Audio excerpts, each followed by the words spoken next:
지금 당분간은 어쨌든 지금 변동성을 야기하는 그런 시기다라고 말씀을 드리겠습니다. 그래서 이런 모습을 보고 있으면 결국은 단기적인 어떤 조정이다. 그냥 주식 다 팔고 이런 전략보다는 이 조정 구간 동안에 저가 분할 매수가 더 맞다라는 생각이고요. 그래서 저는 방향은 미국처럼 변해갈 거라고 생각합니다.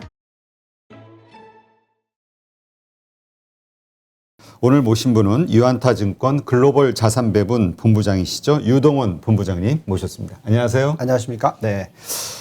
오실 때마다 시장이 그렇게 좋지를 않네요. 네. 그래서 어려울 때만 부르십니다. 네. 아니 이럴 때 우리 유 본부장님의 인사이트가 필요하기 때문에 네. 자 일단 FOMC 회의록이 공개가 됐죠. 그리고 나서 미국 증시도 좀 흔들렸고요. 크진 않지만 또 한국 증시 오늘 좀 크게 흔들리는데 원인이 거기 아닌가 이런 생각도 있고 뭐 대만도 좀 많이 빠지고 있고 현재 요 시장 상황을 좀 설명을 해주시죠. 네. 우선은 그 테이퍼링에 대한 이슈가 지금 시장을 지배하고 있는 건 사실이겠죠. 과거에도 2013년 5월 달에 FOMC 의사록에서 벤 버냉키 의장이 얘기했던 내용들을 같이 보면은 테이퍼링을 조만간 실시할 수 있다 이런 얘기가 나왔었고 처음으로 그러면서 미국 증시가 그때 S&P 500이 한 7.5% 정도 한 달 동안 빠졌고 또 나스닥이 한 6.7% 정도 빠졌습니다. 그래서 그때와 비교하면서 지금도 계속 지금 미국 증시가 고점을 경신하는 그런 모습을 보여줬었으니까 그 정도의 좀 하락이 오지 않을까 뭐 이런 생각들을 하시는 것 같고요. 그래서 미국 증시가 오전에는 괜찮았는데 의사록 나오자마자 마이너스로 넘어가서 다우 S&P 1% 이상 빠졌고 나스닥이 한 0.9% 정도 빠졌나요? 아무튼 전반적으로 1% 가까이 빠지는 모습 보여줬었습니다. 그런데 아까도 말씀드렸듯이 그 2013년에도 그 나스닥에 빠진 폭이 S&P보다는 좀 작죠. 그리고 또 중요한 것은 이제 그 이후의 시장인데요. 미국 증시 개념으로 놓고 봤었을 때 한 8개월 동안 실질적으로 그 의사록 얘기가 나오고 나서 한 달 동안의 조정을 받았지만 그 조정이 지나고 나서 한 7개월 내지 9개월 동안에는 미국 증시가 굉장히 많이 올랐어요. 나스닥 같은 경우에는 바닥 대비해서 거의 뭐 36% 정도 상승을 했었고요. 8개월 정도 되는 기간 동안에 S&P는 그 바닥 대비해서 약 한 18% 정도, 19% 정도 상승을 하는 모습 보여줬었습니다. 그래서 결국은 이 테이퍼링만 가지고는 어떤 장기적인 조정을 일으키기는 어렵다라고 생각을 하는데 그 이후에 어떤 이벤트들이 벌어질지 이런 것을 보면서 판단을 해야 되겠고요. 이미 벌써 테이퍼링 얘기에 대해서는 계속 얘기가 나왔던 부분이고 그렇죠. 그 이유는 뭐 여러 가지 지표들이 여기다 대놓고 테이퍼링 안 하면 어떡하냐 이런 의견들이 좀 많았었기 때문에 그런 부분이 지금 단기적인 조정을 만들고 있다라고 생각하고 있습니다. 네. 근데 이 테이퍼링 이슈와 관련해서는 참 의견이 분분한 것 같아요. 뭐냐면 우리가 사실 몇 개월 전에 테이퍼링 하면 되게 공포스럽게 생각했지만 계속 언급이 되고 이게 면역도 되고 그렇죠. 그리고 또 시중에서 이제 알려진 악재는 악재가 아니다 이런 얘기도 나오고 뭐 여러 가지 것들로 해서 영향을 별로 안 받을 것 같은데 결국은 자꾸 흔들리는 거 보면 우리가 원인을 테이퍼링에서 찾게 될 수밖에 없는 그런 환경이 만들어지니까 네. 테이퍼링 정말 2013년처럼 만약에 어떤 언급이 나왔을 때 일시적이라도 일단 시장이 급락할 수 있는 가능성이 높은 건가요? 저희의 생각은 그 어느 정도의 어떤 빌미를 만들었다라고는 얘기할 수 있을 것 같아요. 작년 3월 달부터 시작해서 지금까지 계속해서 미국 증시가 100% 이상 뭐 급등을 했고 이런 타이밍에서 계속적으로 물가 상승률이라든지 뭔가 이 통화 정책에 있어서 기조 변화가 필요하다는 얘기를 계속해 왔기 때문에 그런 부분들이 어떻게 보면 이제 시장에 빌미를 만들어 줬다라는 거고요. 근데 중요한 것은 결국은 이 기업들의 이익이 어떻게 변하느냐에 따라서 미국 증시는 움직이는데 딱 타이밍이 좀 그렇잖아요. 어떻게 보면은 2, 4분기 실적이 다 나왔잖아요. 그래서 이미 좋은 걸 다 알고 있는 타이밍에서 테이퍼링 얘기가 나오면서 앞으로 3, 4분기 실적이 발표되는 타이밍을 생각해 보시면 10월 중순 이후일 거잖아요. 그렇죠. 그러면 딱 지금 2달 정도의 시간이 있잖아요. 이 2달 정도의 어떤 단기적인 변동성을 야기할 수 있는 어떤 이벤트는 되겠죠. 근데 이거를 또 한국 시장은 왜 이렇게 예민하게 반응을 하느냐.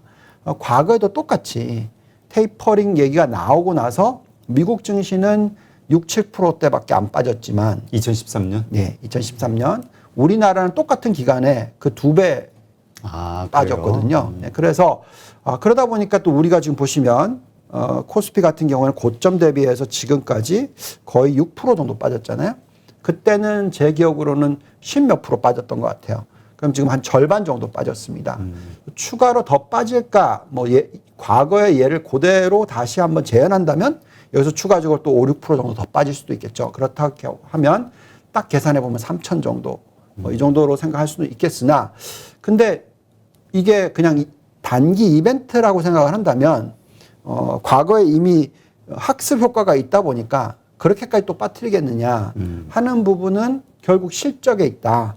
그러면 우리가 판단할 때 3, 4분기 실적이 어떻게 나올지 미국도 그렇고 한국도 그렇고 이런 부분을 생각해 봤었을 때 그때만큼의 조정은 아닐 것 같다. 네, 그래서 지금 좀 지루하실 수도 있으나 이렇게 조정이 왔을 때를 굉장히 비관적으로 보시면서 추가로 앞으로 2자릿수 더 빠질 거야. 이런 식의 어떤 전략을 펴기보다는 이렇게 좋은 가격대에서 살 수 있어라고 생각하는 것이 더 좋지 않을까라는 생각은 가지고 있습니다. 네. 근데 진짜 말씀을 듣다 보니까 이 테이퍼링에 의해서 발생되는 어떤 그 금융시장의 변동성 이거를 미국 시장과 한국 시장을 분리해서 생각해 볼 필요가 있겠다라는 생각이 드네요. 네. 네. 아무래도 한국 시장의 영향을 더 크게 받을 것이다. 근데 이런 일각의 의견도 있거든요. 왜냐하면 2013년 같은 경우는 버냉키 의장이 사실 준비되지 않았을 때 시장이 어떤 갑자기 얘기를 꺼내면서 충격을 줬었고 그로 인해서 사실 당황할 정도로 그러니까요. 자기들도 시장이 크게 변동성이 있었잖아요. 그래서 이제 그 이후로 만들어진 것이 연준에서도 어떤 시장 친화적인 커뮤니케이션 그러다 보니까 항상 그 연준의 어떤 생각과 시장의 어떤 생각을 일치시키려는 어떤 그런 조직도 만들고 노력을 그래서 지금은 하더라도 뭔가 그러니까 어떤 충격이 아주 덜하거나 없는 상태로 하지 않겠냐가 이제 일각의 기대감이거든요. 그렇죠. 그래서 이제 그 부분이 그렇게 생각을 하는데 왜 시장이 좀 어떻게 보면 찝찝해하느냐, 왜 좀 불안해하느냐 하는 것을 보시면 결국은 지금 테이퍼링 얘기가 나오는 속도가 과거의 그 베냉키 때와는 확연하게 빨라졌다라는 거죠. 자, 예를 들어 드리면 2013년에 테이퍼링 5월 달에 얘기를 했잖아요. 근데 실질적으로 통화를 막 풀고 했던 게 2009년입니다. 그죠? 그러면 자그마치 3년 이상 지나고 나서 얘기가 나왔고 그다음에 실질적으로 테이퍼링이 일어난 것은 2013년 말.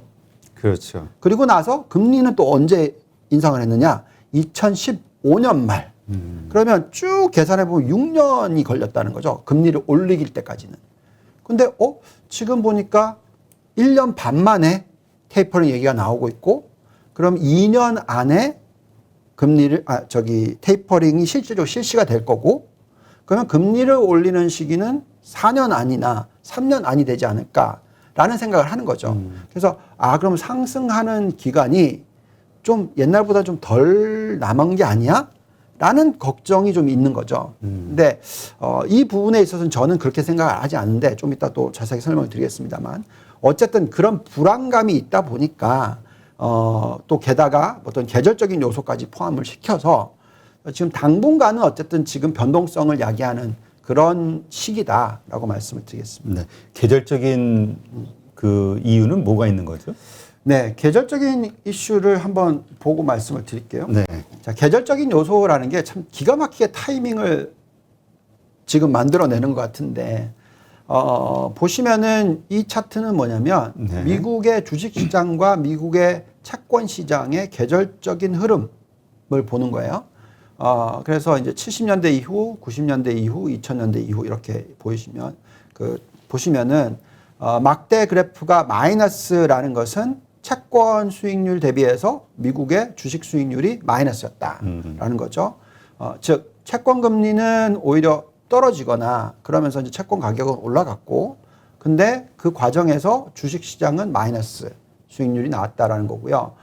역시 보시면 8월, 9월 달이 마이너스죠. 네. 그리고 나서 이제 10월 달이 되면 플러스. 이렇게 되니까 지금 딱 보면 이제 가을철에 첫 가을철 시기에 어떤 미국 시장의 어떤 조정이 있을 수도 있다라는 부분이 여기에 나와 있고요. 또 1990년대 이후로 보시더라도 여기 나와 있죠.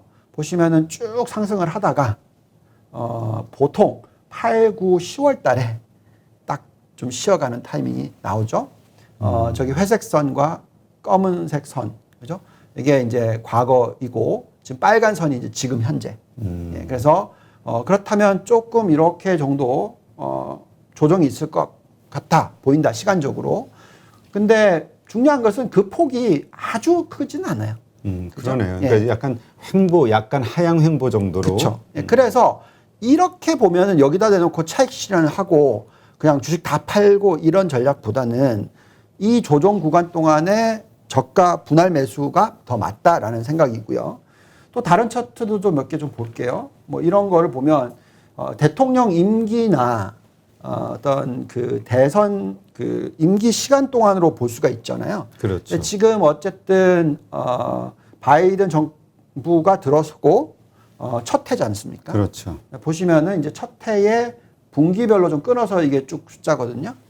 보시면 처음에 들어왔 1월부터 3월 달에 안 좋을 수 있다 이렇게 나오고 쭉 좋다가 언제 8월부터 10월 달이 가장 마이너스. 근데 이제 그 폭이 아주 크지 않죠. 그러네요. 2.43% 정도 평균입니다. 그래서 지금 이 대통령 1년 차고 고점 대비해서 지금 뭐 아직까지는 한 1, 2% 정도밖에 안 빠졌으니까 뭐 추가로 좀 더 빠질 수는 있으나 또 보시면 여기에 나와 있듯이 파란색으로 넘어가는 게 10월부터 12월 달로 보면 플러스죠. 특히 또 11월부터 1월 달은 또 플러스가 높게 나오고요. 그래서 이런 모습을 보고 있으면 결국은 단기적인 어떤 조정이다. 그래서 대통령 임기가 기간에 미국 증시의 흐름을 1950년부터 2020년으로 놓고 보더라도 3, 4분기가 즉 지금 현재죠. 7, 8, 9월 달이 수익률이 별로 안 좋고 4, 4분기는 굉장히 좋다. 그래서 4, 4분기를 기대한다면 그러니까 우리가 흔히 얘기하는 산타 랠리라고 얘기를 해야 되나요? 아무튼 겨울철 랠리 그리고 또 그 다음 분기에 그 연초 랠리까지 계산한다면 이 폭이 제법 크니까 지금은 단기적인 어떤 조정이다라고 볼 수 있을 것 같습니다. 네, 그렇군요. 근데 저 흐름은 한국은 약간 좀 틀리다고 봐야 될까요? 왜냐하면 보통 우리가 그 10억 대주주 요건 뭐 이런저런 것들 때문에 하반기 되면은 주식을 팔기 시작하면서 이제 좀 떨어진다라고 보통 생각들을 하잖아요. 네. 그게 사실은 한국은 그만큼 변동성이 더 심하다라고 생각하시는 게 맞을 것 심하다. 같아요. 예, 어쩔 수 없죠.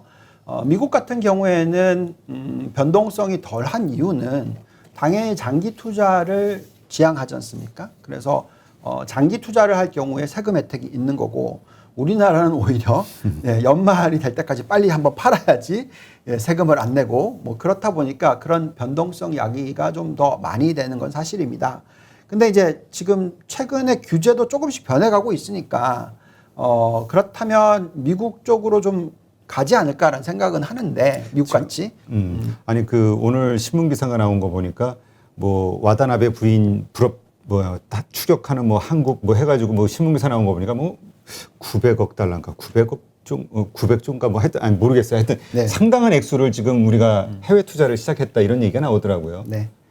그거는 어떻게 보면 당연할 수밖에 없는. 그러니까 이러한 변동성을 피해서 네. 나갔다 이렇게 네. 봐야 되겠죠. 만약에 우리나라 주식시장이 미국처럼 장기 투자를 도모하고 또 지배구조 문제라고 얘기하죠. 그런 부분들이 다 해소가 되고 또 배당 성향이 굉장히 높아지고 배당 수익률이 굉장히 높아지고 있어요. 근데 이제 그렇죠. 아직까지 믿음이 안 생기는 거인데 시간이 원래 걸리잖아요. 그래서 저는 방향은 미국처럼 변해갈 거라고 생각합니다.